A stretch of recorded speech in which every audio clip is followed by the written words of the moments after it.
افغانستان ته د کورونا لپاره رالیږل شوي 32 وینټیلرونه پاکستان ته تښتول شوي دي. دا چې دا کار چا کړی دی، دا وینټیلرونه چا پاکستان ته تښتولي دي، حکومت ولې پټه خوله ناست دی؟ دلته یې په دغه ویډیو کې ټول حقیقت راسره کتلی شئ.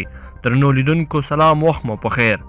د عامې روغتیا وزارت پاکستان ته د مصنوعي تنفس د هغو 32 ماشینونو د قاچاق پلټنه کوي چې نړیوالو یې تازه له افغانستان سره مرسته کړې وه.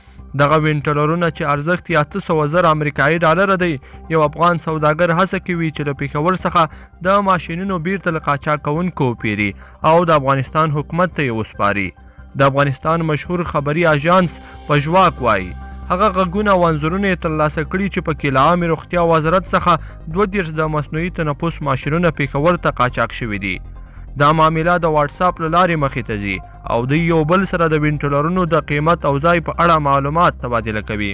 په دغه غږ کې ویل کېږي یو 32 دانې وینټیلرونه شته دی، ISI 1100 ماډل دی، خو ګوره دا شی د افغانستان له روغتیا وزارت څخه په صفا الفاظو کې دا چې راپټ شوي دي.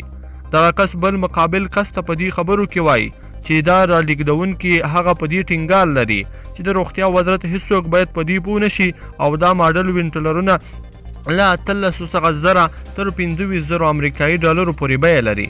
هغه زیاته کړې وګوره که دا یې لګیږي نو بیا به ورسره خبره جوړه کړو. بل خوا یو افغان سوداګر د نوم نه ښودلو په شرط پژواک ته ویلي چې دی پاکستان کې له ځینو سرچینو سره دا مساله تعقیبوي او هڅه کوي له هغه کس څخه چې مصنوعي تنفس دغه ماشینونه ورسره دي بیرته ترې وپېري. د دغو ماشینونو د اخیستلو خبرې مو ورسره روانې دي، حتی د قیمت په اړه مو هم خبرې کړي. موږ 15 رانیول، خو دوی وایي چې ټول به پیرئ، مګر لا هم وروستی ځواب یې لا نه دی راکړی. لیدونکو په دې هیله چې دا خبر به مو راسره تر پایه پورې کتلی وي. که مو ویډیو خوښه شوې ویډیو لایک کړئ، د سره او چینل هم سبسکرایب کړئ.